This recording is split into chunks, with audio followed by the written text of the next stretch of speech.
Welcome back. I'm so excited to be live for a Prosperity Pep Talk. Today I want to talk about an archetype that I have been working with in my business.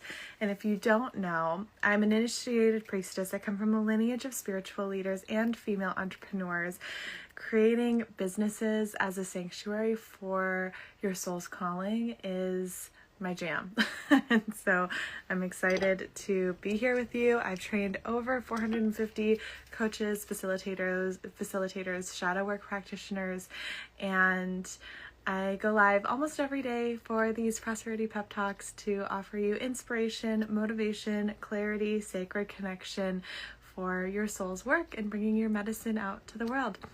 Today I want to talk to you about an archetype that we work with in the Hearth, which is my temple for sacred leadership. Archetypes are energetic entities, like goddesses, that we see across time and space. And an example of an archetype is a goddess of love, right?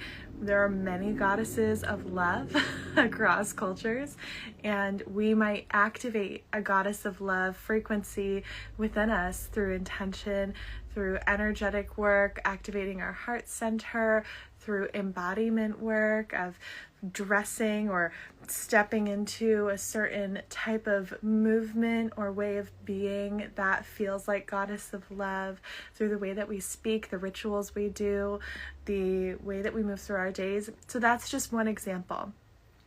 In the Hearth, my temple of sacred leadership, I have identified 7 archetypes specifically for healers, facilitators, coaches, and service providers in the healing space to activate their leadership in its fullest expression based off of the shadows that I see people experiencing, the patterns and cycles, and the way that I see people really shining their light.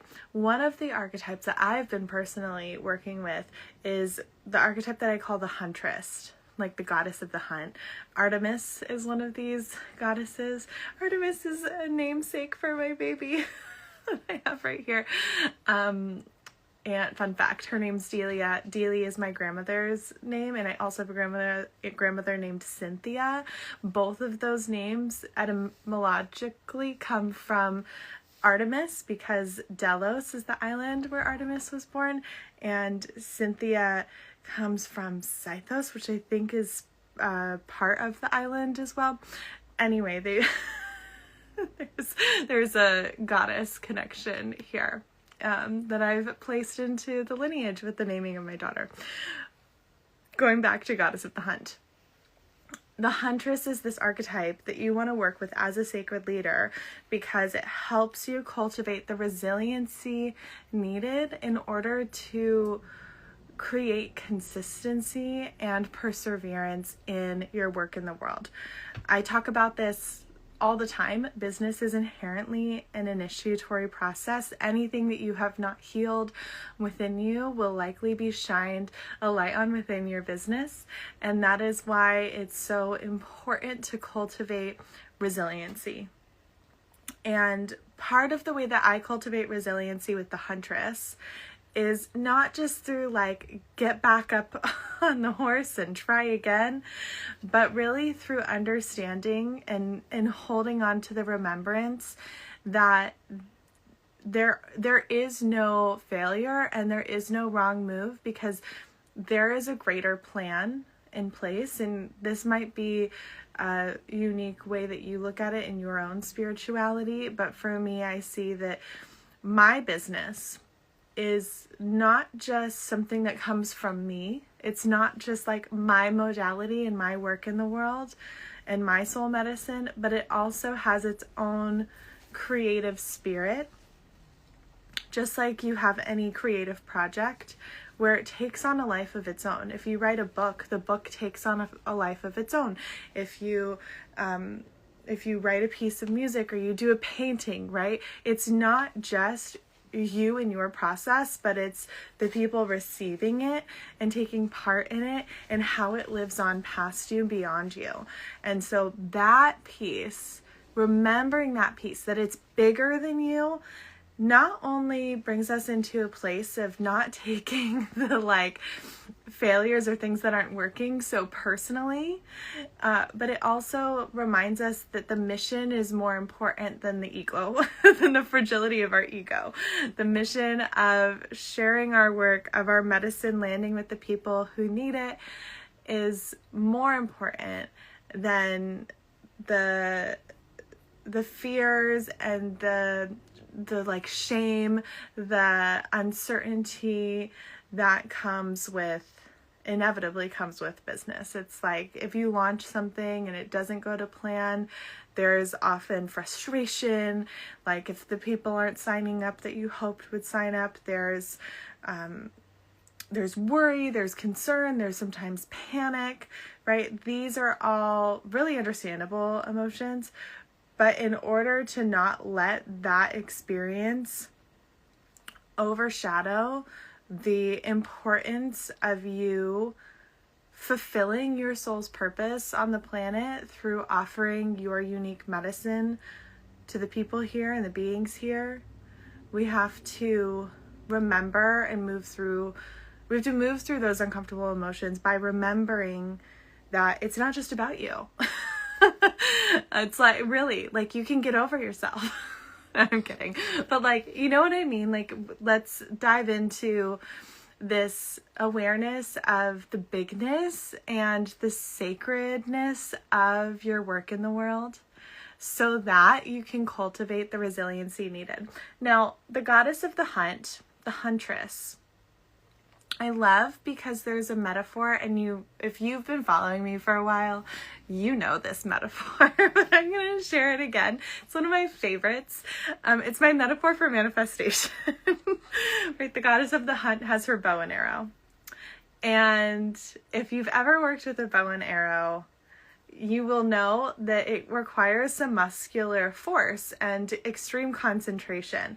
So what I love about the metaphor, it's so perfect, is that you have to have a clear vision, right? You have to know where you're aiming your arrow, right? So this is you and your goal, your vision for your life, what you want to create in your life and your business, right? So let's say that it is a revenue goal, a really necessary revenue goal for you to have the livelihood that you need in order to feel comfortable and free in your life, right?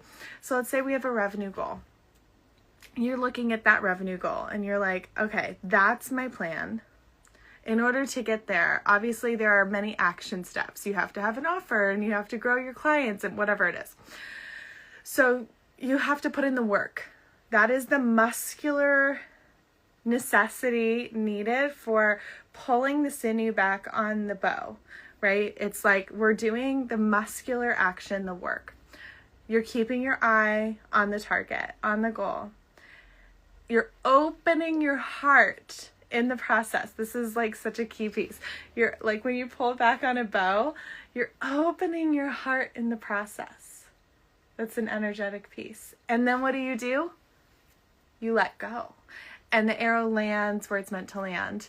And sometimes the universe, the wind, blows it slightly off direction. Sometimes it lands exactly where you want it to. And we have many more arrows that we can pull from to go and go again. And so I want to share that with you. I think I've already shared, now I'm realizing I've shared this metaphor in a Prosperity Pep Talk before, but you know what? It's an important one. And it is one of my favorite ones. And I feel like I'm actually looking at a statue of the goddess of the hunt right now on an altar across the room from me.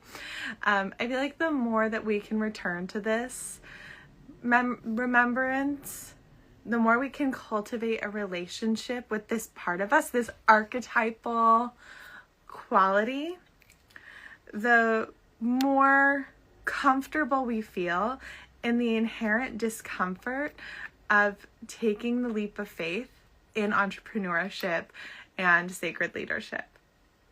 So that's our Prosperity Pep Talk today. I'm going to do a reading because that's a new piece that I'm adding in. Oh, I had 2 cards that wanted to come out. Okay, let's see what we have here. Expansion. Protection. Oh, Oh my gosh, Goddess of the Hunt is here. So good to see you, Soraya. Soraya says, I needed to hear. Thank you for sharing again. It's the simple reminders sometimes. Exactly. All right, so our cards of the day from the ritual deck are expansion and protection. And yes, the Goddess of the Hunt also is a protectoress, which I love, right? It's not just like hunting for hunting's sake. It's more of a protection piece. And we also have expansion. Both at the same time. Okay, this is what's coming through. So often, when we are on the path of realizing and experiencing, manifesting the visions we hold for our life and our sacred work in the world, we are fearful that in the expansion process, we have to sacrifice things along the way. And that's true. And often the ways in which you've been protecting yourself from disappointment, from vulnerability, get in the way of you taking the necessary action. So I want you to remember that it's okay to protect yourself, but be clear about what you're protecting yourself from. Are you protecting yourself from disappointment? Are you protecting yourself from vulnerability? Like what, versus having clear boundaries in place for yourself out of self-love. So there's a discernment piece here. You don't need to rely on old self-sabotaging habits to protect yourself because you're scared of people seeing you, making fun of you, exiling you, calling you names, talking about you behind your back, all of those types of things. That's a common pattern I see. You don't have to protect yourself out of feeling like, oh, I can't do it. Who am I to do this? I'm not worth it. Like, am I good enough to do this, right? The fear of failure, the fear of not good enough. You can let those go. Because actually, when you let those go, you are more protected. Your survival protection strategies that are rooted in self-sabotage to keep you small, to keep you safe, are not keeping you as safe as you would be if you just let those things go through cultivating self-trust, through cultivating resiliency, through cultivating intuitive alignment, through cultivating a better relationship to yourself and your work in the world. And that is how, and we have to expand. Like, we have to cultivate our capacity to expand the edges of our comfort. That's how you expand. You have to walk the edges of your comfort level long enough in order for your comfort level to grow, right? You have to inch by inch. Like, that's the process of expansion. It has an inherent discomfort to it because of the ways you have to reorient your identity and release the survival strategies that aren't serving you anymore. But it's worth it because it is actually more uncomfortable to stay in the patterns that aren't serving you than it is uncomfortable to expand. I hope that makes sense. Whew, what a good message. I hope that this landed with you. Let me know in the comments if you have anything that pinged for you. I love to hear from you all. It really helps me feel connected. It gives me continued purpose to be in conversation with you. So if anything resonated with you, if you have any major takeaways, please comment, let me know. And if you want to go deeper with this archetypal work, if you want to expand your capacity as a sacred healer or leader, the Hearth, my temple for sacred leadership, is the space where you get to do that. We have 5 offerings in one. In the Hearth, it is super accessibly priced at $350 a day, though it is a year-long commitment because we have a fully comprehensive business course, how to create, grow, market, sell an offering that is rooted in your unique soul's medicine. And we also talk about business as a pathway of creating matriarchy and decolonization in your vision for the world. We also have an immersion, which is like a business challenge with daily rituals, strategies, and content prompts that you get to do in like 15 minutes or less each day to reignite your activity in your business. We have community. We have new moon and full moon rituals to guide you into deeper relationship to yourself as a sacred being. And we have the archetypal initiations, 7 archetypes. The live initiations are starting next month. So if you want to be present for that series, join now. All right, my loves, send me a message if you have any questions. Can't wait to hear from you. And thank you for joining me for another Prosperity Pep Talk. I hope to see you tomorrow for the next one. Blessings.